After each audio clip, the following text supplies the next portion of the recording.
It is Tuesday, May 31st, 2022. This is another edition of Baseball Today presented by our friends at Shady Rays. Coolest shades in the entire business. And when you inevitably lose them or break a pair, they'll send you another pair. I am Chris Rose. We still have a vacationing European-bound Trevor Plouffe. So in his stead, from the Chicago Cubs, he is also the voice of Sunday Night Baseball on ESPN Radio, the one and only Boog Sciambi.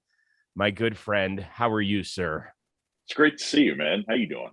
I'm doing great. I'm still waiting for the LeBron dinner that you owe me from almost 15 years ago. Boog and I were on a flight. Do you remember where the flight was from and to? I think it was LA, wasn't it? LA? Yes, we had done a Saturday afternoon game like in Baltimore. We were flying out of DC to LA, a night flight. We're sitting across the aisle from one another. It's in LeBron's walk year, the first time from Cleveland. And Boog goes, he's not fucking leaving there. And I was like, dude, I'm telling you, he's leaving. He's like, wait, he's from there. They're playing every year for the top. He's not leaving. He goes, I bet you a dinner. So I'm still waiting. I know. That's true. I don't have anything to counter with that. I feel like we went double or nothing. I think I'm making up, but I think we went double or nothing like when Game 7 came around when they finally won it. Yeah, it's possible. I'll take the championship and pass on the steak. Oh, my gosh. And it's funny, too, because I'm a huge LeBron fan. I can't lie. I'm a huge LeBron Me too. fan, so. Yeah, I'm here. I'm here with you. You know who else I'm a fan of? I'm a fan of David Bednar now of the Pittsburgh Pirates. He's had an all-star type season, and last night blew the save in Los Angeles, picked up the win, however, a little bit later on. And, of course, he got the post-game interview after he threw like 50 pitches in 2 innings, 21 more than his season high. Give a listen to this. Feel this one out. What was it like closing this one out, David? Fucking exciting, man. Sorry.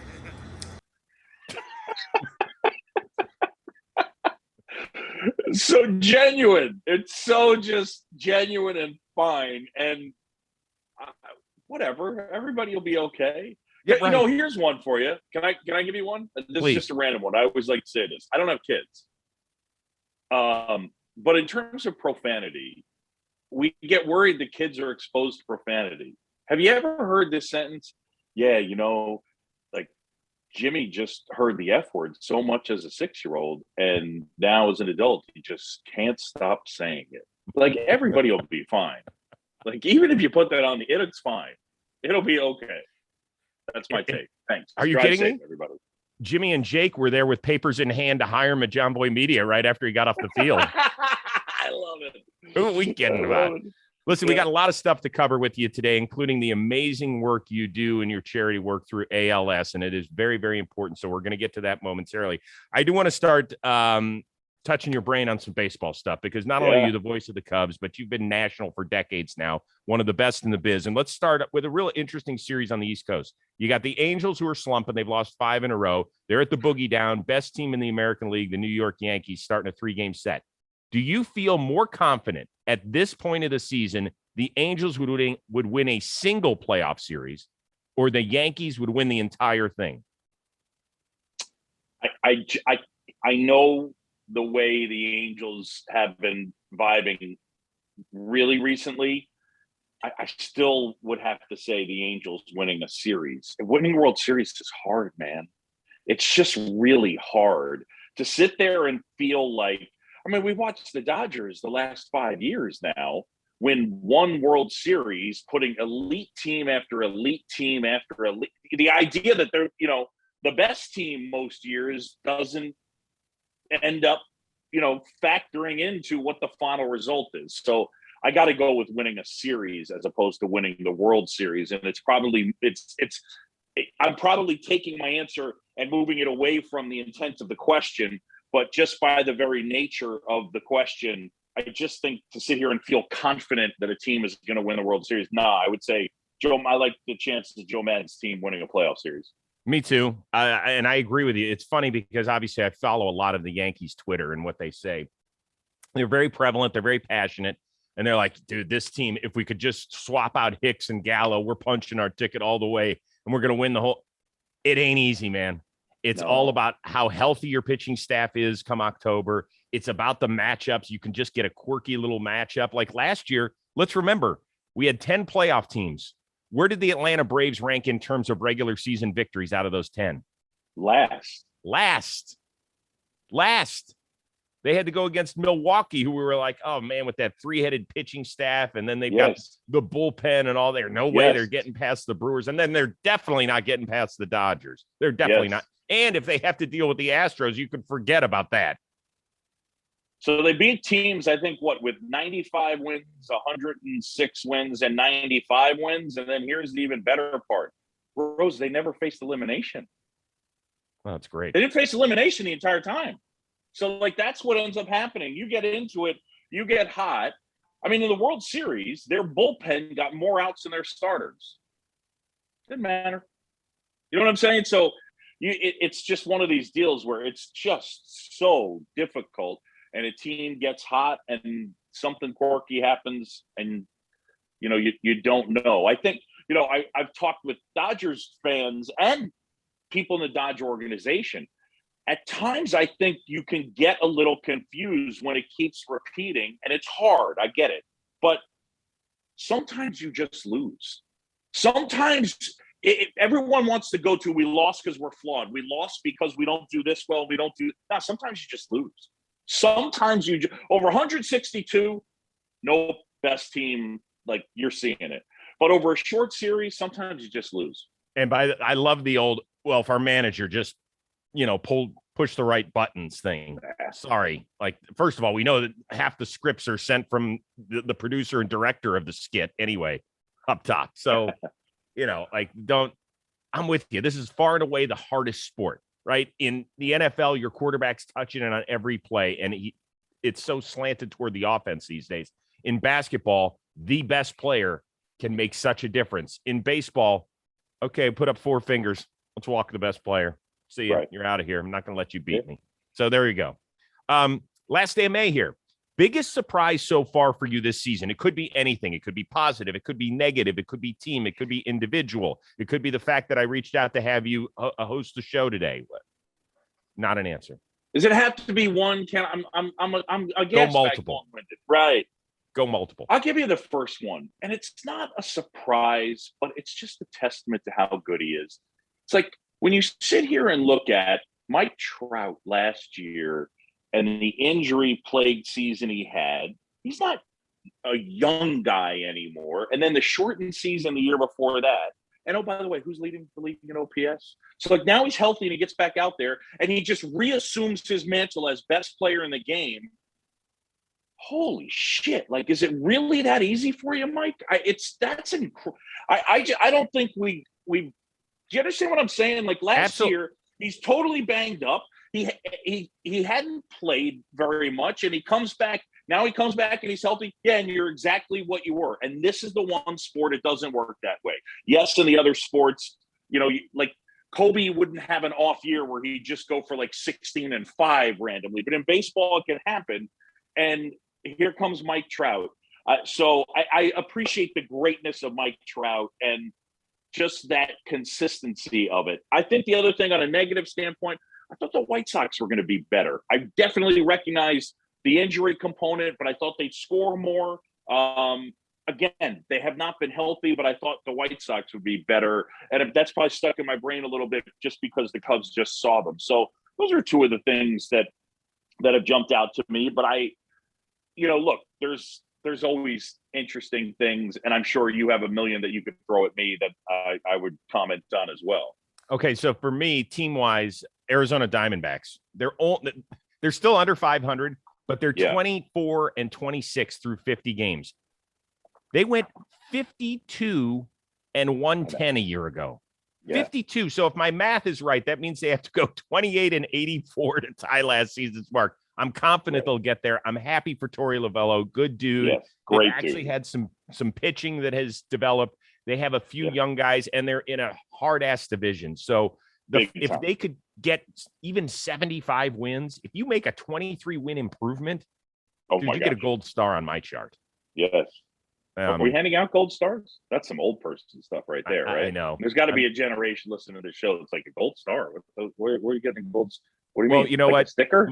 My litmus test is Dan Rourke. Dan, did you guys in school when you were a kid before you were a dropout? Did you get any gold stars on your? Gold stars for what?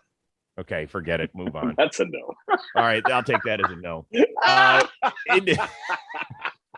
I love you. Individually, awesome. Very quickly, I know we talked about the Pirates earlier. Jose Quintana got his first win since 2019 this year. He's got an ERA a smidge over 2. I know that the further metrics down the line aren't great on him, although his ERA plus is 191, which is exceptional. I think he'll be an interesting trade piece. He'll just be a guy at the end of the rotation in a year where we're seeing injury on top of injury that could be a little bit of an innings eater and help a contender out. I'm happy for him that he could have called it a career. He had already pocketed well over $50 million and said, I'm good. He had such a weird year last year. If you go back and look at it, he set his career best in terms of strikeout rate. His issue, though, was he could not get right-handers out. And teams are loading up with righties, and he's been able to figure out a way to manage it this year. So, kudos to him. Have you seen? You must have seen him in the division so far this year at some point. I have. Yep. Does he look a little bit better? Yeah, I mean, he definitely does. I mean, I think he's a good, solid pitcher. I mean, last year I think the ERA was just shade under 7. Yeah. So I definitely, I definitely expected him to, regress back to being the solid pitcher that he's been. Okay.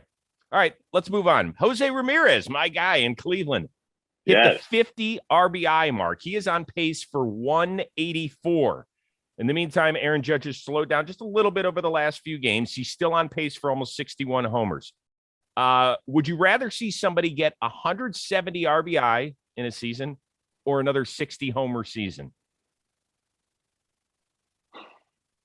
God, I debated coming at you on this one really hard. Because you're not a fan of the RBI. You don't care either one? I mean, the RBI, I don't care. Look, Jose Ramirez is awesome. He's still incredibly, probably as underrated a player as there is in the sport. There's plenty of ways to judge whether Jose Ramirez is having a great year and is a great player. One of them that is a good evaluator, in my opinion, is not whether Miles Straw and Ahmed Rosario get on ahead of him so that he can knock people in. I am with you. Listen, I understand that metrically over the last 10 to 15 years, basically RBIs have been expunged from the record, and I respect it. I understand it. But when it's something that we haven't seen, Boog, since 1938, where Jimmy Fox got 170. Can I cut you off? Can I cut you off and just say he's not going to come close to doing that? I mean, this is like he's not going to come close to it, and he's still going to be awesome. He's going to be awesome. He's not going to come close, and I don't care. How's that? Would you care? I'm Joy. If he got to 100, if he got to 170, you still wouldn't care. Yeah, I care. Okay, you would? Then I care. Yeah. Can I have you back on the show when he gets to 170? Absolutely, 100%. Okay. He's awesome. He is awesome. Yes. It doesn't. If he got to 170, I'd care. Yes, I'll admit to that. Why? I don't know. My first statement was not, hey, RBIs make Jose Ramirez an awesome player. I didn't say that. Stop I would just yelling at me. I know you didn't say it. Stop yelling at me. I know you didn't. Do you care about if Judge gets to 60 homers? I mean, again, Judge is awesome. I hate to do this, right? But as I've gotten older, it's like if Craig Biggio had stopped at 2,995 hits, like I know how good Craig Biggio was. It's cool. Getting 3,000 hits is cool and awesome, but I'm less moved by that. There's just other things that move me that it just. Aaron Judge is awesome, whether he hits 58 or 63 homers this year. All I'm asking for is whether or not you would get personally excited if a guy hits 60. I'm not saying it. This is how we determine whether or not a player is great. Yeah, you're right. Not. I'm not listening. You're right. I'm not listening. All I'm saying is, would you personally, as a baseball fan, being not as passionate very. as you are, not very, but I mean, it's not like I'd walk past the TV, but it wouldn't. There are lots of. Yeah, that's not one of them for me. See. Well, a few years ago, what was it, 2017, when Stanton was on that pace and he stopped at 59. He didn't stop. It wasn't like at the blackjack table. I'll hold on 59. Right. But it was exciting for me. I have to tell you, even though I've seen it a bunch of times in the last 2 decades. It was exciting watching Giancarlo Stanton and the Marlins that year. Hell yes, it was. It was exciting watching him get up to the plate every time. And I've talked to all the guys on the team. I've talked to Yelich. I've talked to Rojas. Sure. I talked to all those dudes who were like, it was incredible. I think that it's just, I guess it's this. This is my thing, is that he just keeps hitting homers. That's fun for me. I'm not as stuck on, is it exciting if it gets to 170? Is it like, I'm less connected to those specific numbers, I think. Fair is enough. What it is. Okay. I love, I just love watching Aaron Judge hit it 7,000 feet and the chance that he might hit homer after homer after homer. That part, that's what excites me. Greatness excites me, period. Then you're going to really hate the next question. Go. Last night, Trey Turner extended his hit streak to 22 games. Paul Goldschmidt. No, I like this question. Paul Goldschmidt's at 21. When do you start paying attention to hit streaks? Right about here. I start to look at it. But I'll tell you this, so I'm doing the Cubs. If a guy's hitting 9 in a row, I'm going to mention it. I mean, on the other side, if a guy's hitting 5 straight, not if he's 5 straight and he's hitting 250 over that stretch. I'll give you one. So, here's a marker for me. This is the way my logic brain works. Over the course of the hit streak, if the guy is hitting barely above or under what he's hitting for the year, it's irrelevant. I don't care. Now, you can't hit in 20 in a row and not have your average go up. It's not possible. It's nobody's going to hit in 20 in a row with one single hit every single time. But for the most part, if you've hit 6 in a row and your stretch over 6 in a row is less than what you're hitting for the season, I'm not using that note. What am I telling you? I'm not telling you anything. What I'm trying to tell you is he's been swinging the bat when he really hasn't. He's been hitting at a level that's less than what you understand what I'm saying? So yes. That's the type of stuff. I'm difficult. You and I come at it very differently. No, it's okay. It's just whatever stirs your drink. I'm not going to tell you what to order. I know. You and I, this is the beauty, is that we are both huge, passionate baseball fans that there's different things that get us excited. My 16-year-old went to the game last night. First thing he said when he got in the car, when I picked him up, was, Trey Turner extended a hit streak, Dad, in his last at bat. I thought it was pretty cool. That's okay. Cool. It resonates with him. I'm in on that. I would say right at about where they are is when I right at the 20-ish mark, I start to say, I don't know that I would actively I wouldn't go actively solicit checking to see if they had, but if I'm there, for sure. I'm interested to see if Trey Turner extends his hit streak there. Did you call Luis Castillo's I did 35 gamer in 02? That was 20 years ago with the Marlins now. Wow. Was that, you did homework on that, or what did you do? Nobody remembers that. Nobody remembers. Because Millar Millar was part of the streak, and he was right. He's always told me about that. That's the one. The one other one I would say is Paul Molitor's 39 gamer. I think it ended in 1987 because it happened against my Cleveland team. Rick Manning, actually the former Cleveland center fielder, whom we traded for Gorman Thomas. I've got a great Gorman Thomas story for you one day. Manning got the game-winning walk-off hit with Molitor in the on-deck circle, and he got booed because everybody wanted to see Molitor get another shot at extending it to 40 games. That's 40 games. Holy cow. I mean, seriously? Yeah. That's amazing. All right. Yeah. Last thing.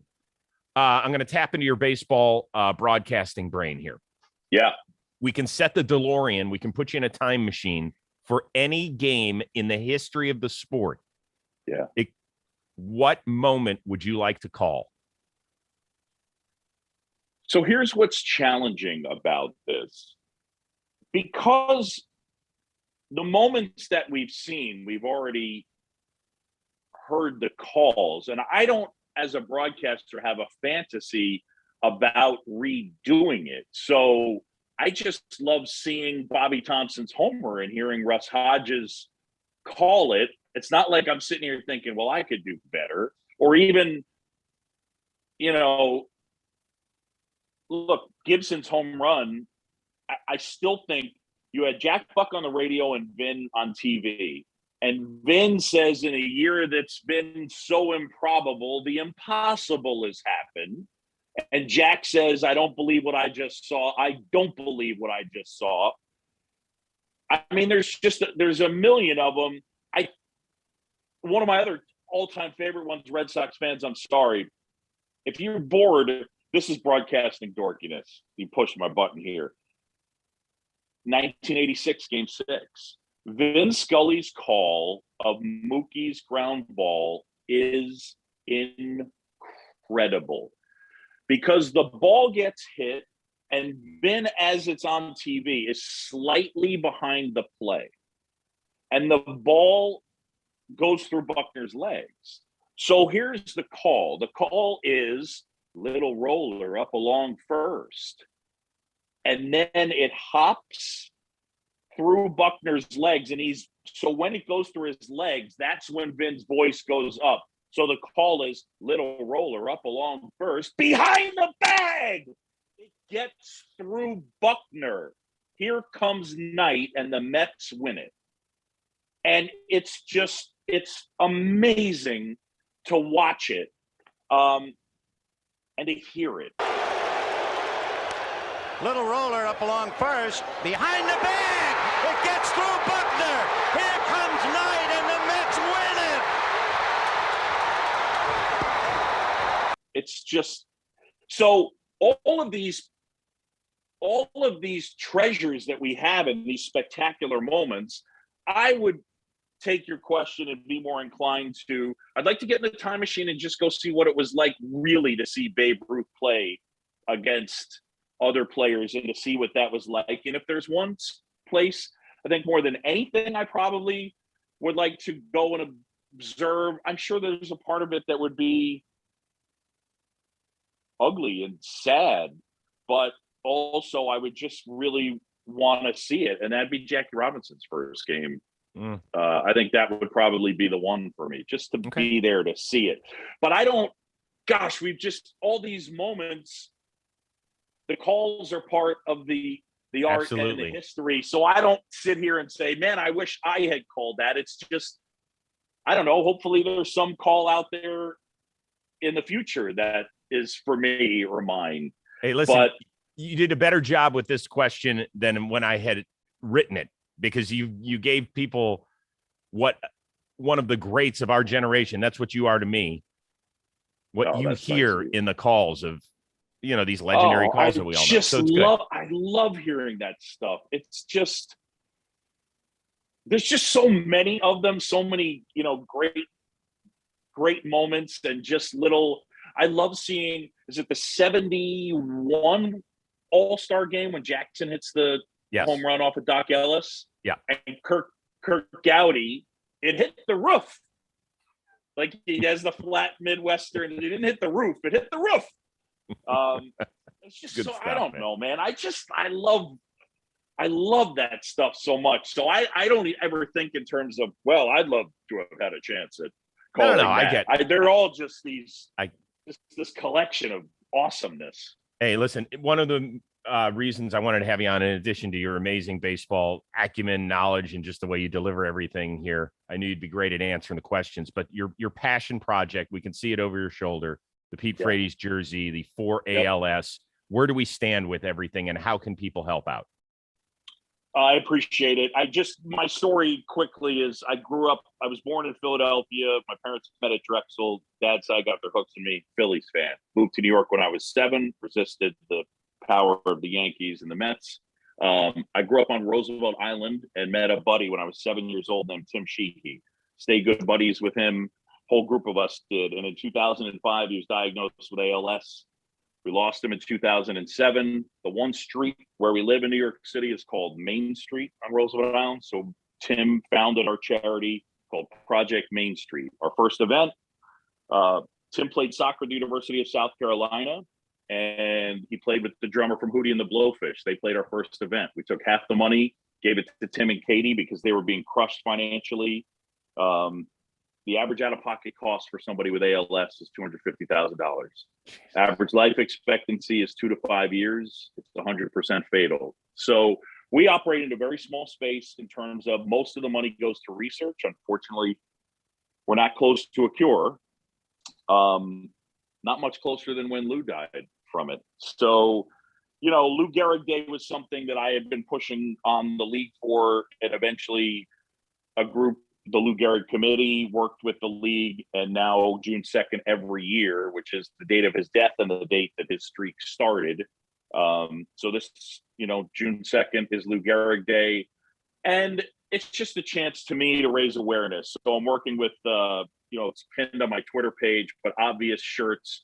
Basically, we got every team's color scheme, and it just says End ALS on the front of the shirt, and the proceeds benefit Project Main Street, our charity. If you want to donate, it's Project Main Street, st.org.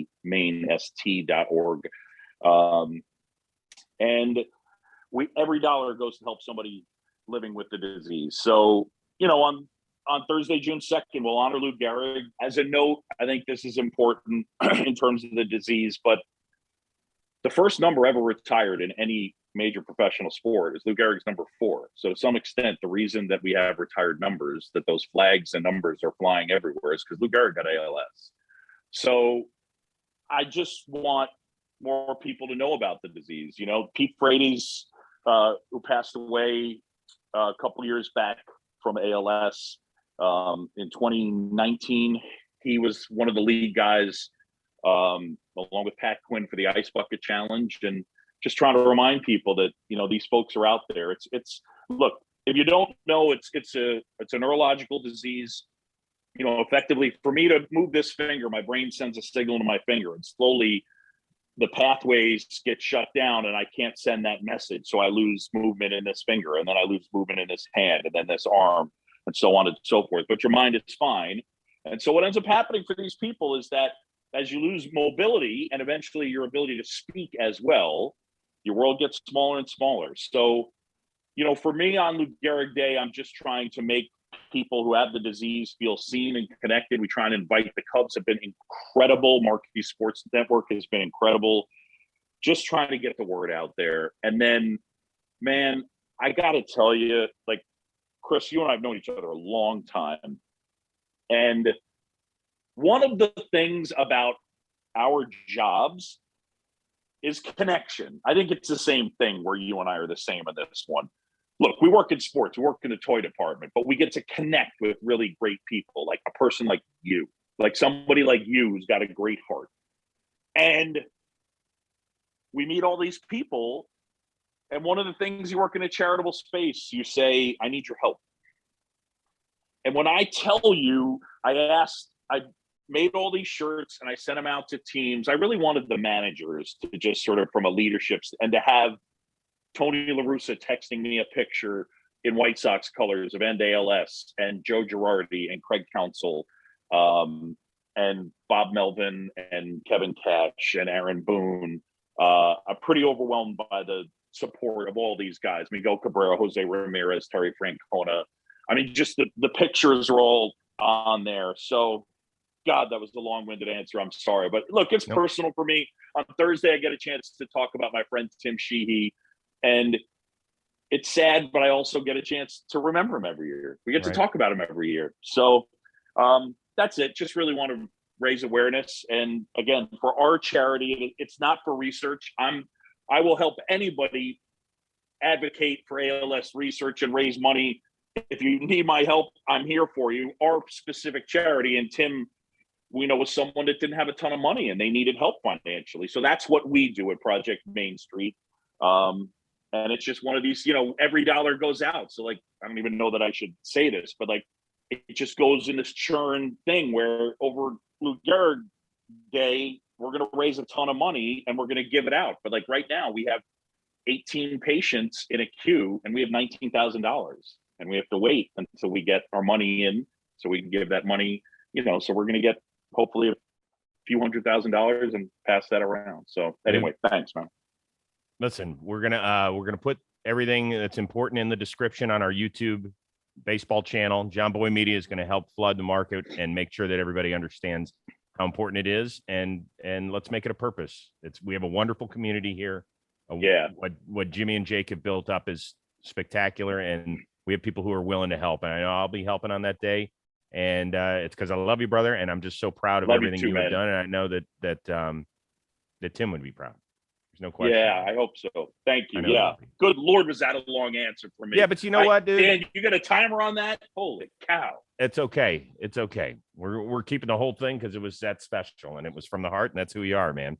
So I want to thank you for joining us on the YouTube and the podcast form of this. Don't go anywhere because we will continue on with the AMP.